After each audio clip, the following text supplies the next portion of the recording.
안녕하세요. 예수의 비전 선교교회 안희한 목사입니다. 교회는 예수님의 몸이죠. 예수님이 베드로에게 말씀하셨어요. 내가 이 반석 위에 교회를 세우리니 음부의 권세가 이기지 못하리라. 자, 교회의 머리이신 예수님, 교회를 세우신 예수님. 따라서 교회를 잘 되게 하는 사람, 교회를 화목하게 하는 사람, 교회를 부흥하게 하는 사람, 교회를 통해 하나님 나라가 확장되게 만드는 사람은 주님의 기쁨이 되는 사람일 겁니다. 반대로 교회를 허물어뜨리는 사람, 교회의 분란을 일으키는 사람, 교회의 힘을 빼는 사람, 교회의 온갖 무리를 일으키는 사람은 절대로 주님하고 상관이 없는 거죠. 주님께 오히려 거역하고 도전하는 사람이다. 또 도전하는 세력이다. 이렇게 말할 수밖에 없는 겁니다. 교회는 그만큼 중요한 것입니다. 저는요, 선교단체들을 귀하게 생각을 합니다. 많은 선교단체들 있잖아요. CCC도 있고요. 내비게이터도 있고요. 인터콥도 있고요. 또 예수전도단도 있고요. IVF도 있고요. 다양한 단체들이 있습니다. 이들이 왕성하게 하나님의 말씀을 가르친다. 또 젊은 세대를 훈련한다. 또 기성세대 훈련하기도 하겠죠. 이런 것들에 대해서 바람직하게 생각하고 가급적이면 도우려고 애를 많이 씁니다. 그래서요, 저희 교회에 어떤 공간이 모자라다, 필요하다 그러면은요, 제가 한 번도 거절해 본 적이 없어요. 다 빌려줍니다. 자, 그런데 어떤 문제점들이 생길 수 있느냐면요, 자, 이런 단체들에서 훈련을 받았어요. 그러면은 훈련을 받았으면 영적으로 성숙되어야 되죠. 그리고 영적으로 성숙이 되면은 예수님이 세우신 교회를 유익하게 만들기 위해서 헌신해야 되는 거예요. 더 겸손하고, 더 봉사하고, 더 충성하고, 하나님의 말씀에 어긋나지 않는 그런 메시지를 전달하면 목회자에게 더 순종하고, 이게 마땅한 거예요.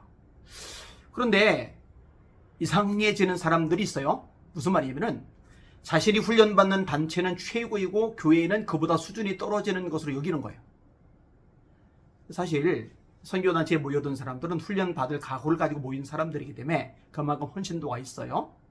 또 그런 사람들끼리 모이니 얼마나 분위기가 업돼 있겠어요. 화끈화끈하죠.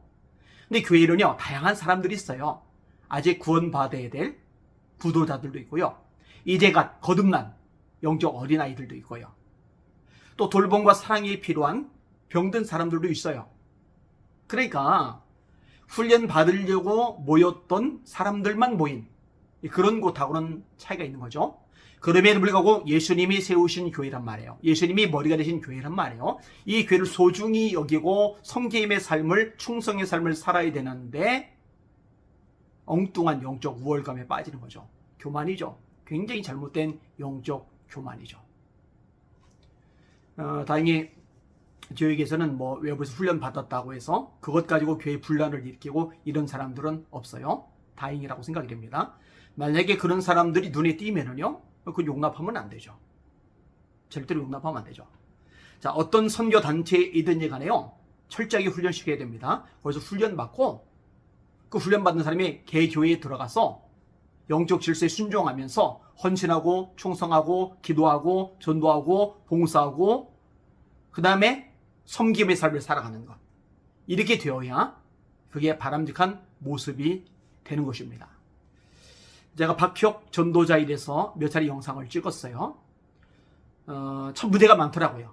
아니, 본인이 본대 안수를 줘요. 목사 안수를. 그리고 표적이라고 하는 것들도 문제점들이 이제 많이 드러나고 있고요. 그리고요, 이 한 사람 때문에 이 사람에게 영향을 받은 사람들로 말미암아서 교회들이 어지럽혀지는 일들이 너무 많이 생겨나고 있어요. 이 유튜브가 영적으로 유익을 얻을 수 있는 통로가 되기도 하지만 거꾸로 잘못되고 왜곡된 영향을 받아서 신앙이 완전히 망가지는 사람들 굉장히 많습니다. 특별히 종말론적인 것들, 이런 것들이 막 물이 들어가지고, 여러분 성경은 그것만 말씀하고 있지 않잖아요. 제가 언제 이 부분에 대해서도 성경적으로 차분하게 좀 다뤄드리려고 생각을 하고 있습니다. 미국 미시간의 한 교회도요, 이 박혁 전도자 건으로 인해서 교회가 완전히 박살이 나고 말았어요. 여러분, 진짜로 선한 영향력을 받으면 교회를 유익하게 한다니까요. 예수님의 몸이니까. 근데 이 박기혁 전도자의 영향을 받은 사람들이 자꾸 사람들을 박기혁 전도자 쪽으로만 끌고 가는 거예요. 그렇게 하면 안 되죠. 목사님에게 허락을 받아야죠. 교회 당회가 있다면 당회의 지도를 받아야죠. 못대로면 안 되는 거예요. 이게 이제 결국은 문제가 발생을 했어요. 이게 박기혁 전도자 추종하는 사람들이 담임 목사님을 계속 비방하고 공격하고 헐뜯는 거예요. 30년간이나 목회하던 목사님이 결국 견디지 못하고 사임을 하고 떠나버렸어요. 그 교회 교인들도 80%가량이 결국 이탈돼 버리고 말았어요. 분쟁이 생기니까 어떻게 남아있을 수가 있겠어요? 안 되죠. 한 200여 명 정도 모이는 교회랍니다. 여러분, 미국에서 200여 명 모이는 교회면요, 굉장히 큰 교회입니다. 이민교회 만만치 않거든요. 정말 힘들거든요. 모이는 것 자체가 보통 일이 아니거든요. 근데 200여 명이 모였다. 그럼 굉장히 견실한 교회, 탄탄한 교회인데 이 탄탄하던 교회가 완전히 초전박살이 나버리고 만 거예요. 박기혁 전도사 유튜브로 영향을 받고 그 집에 따라다니던 성도들 때문에 생긴 현상입니다. 악한 열매죠. 잘못된 열매입니다. 자, 이런 식으로 이런 것에 영향을 받은 사람들은요, 다른 교회를 가도 마찬가지예요. 다른 교회를 가도요, 그 교회 가서 그 교회 목사님의 지도를 받으면서 말씀으로 양육을 받으면서 교회를 섬기면서 전도를 하면서 사명 감당해 나가면서 주님의 몸된 교회가 견실하게 부흥하며 하나님 나라 확장할 수 있도록 힘을 쏟는 게 아니라 사람들을 쏙닥쏙닥 해가지고 박기혁 전도사 쪽으로 끌어들이게 만드는 거예요. 여러분, 잘못된 선교단체들의 특징들이죠. 이단들의 특징들이죠. 사이비들의 특징들이죠. 전과군 광신도들에게도 나타나는 특징들이죠. 잘못된 겁니다. 잘못된 겁니다. 결국요, 그 영향을 받은 사람들은요, 이 교회 저게 또 돌다가 그게 이제 뿌리가 돼버리는 거예요. 그게 신앙의 체질이 돼버리는 거예요. 어느 한 교회 제대로 정착해서 오랜 세월 동안 섬기면서 예배하면서 교회를 세워가는 일이 불가능해져 가는 겁니다. 예수님이 말씀하셨어요. 그들의 열매로 그들을 알지라. 좋은 열매 맺는 나쁜 나무 없고 나쁜 열매 맺는 좋은 나무 없느니라. 교회를 세워가야죠. 교회가 잘 되도록 해야죠. 훈련받았으면, 영적으로 무장이 있으면, 뭐 소위 그들 말하는 임파테이션, 이게 정말 성령의 역사로 이루어진 것이라면 교회를 살리는 역할을 해야죠. 이거는 안 됩니다. 제가 전광훈 집단에 대해서, 또 전광훈 씨의 문제에 대해서 계속 알리고 있어요. 온갖 불이익 당하면서 온갖 고난 겪으면서 알리고 있어요. 왜? 영혼들 살려야 되니까. 한국 교회 살려야 되니까. 이 박기혁 전도자 같은 사람 이야기 끄집어내는 것도 마찬가지입니다. 그 미시간의 그 교회 교인들이 유튜브 통해서 빠져들었거든요. 이 유튜브 때문에 미혹을 받는 사람 너무 많아요.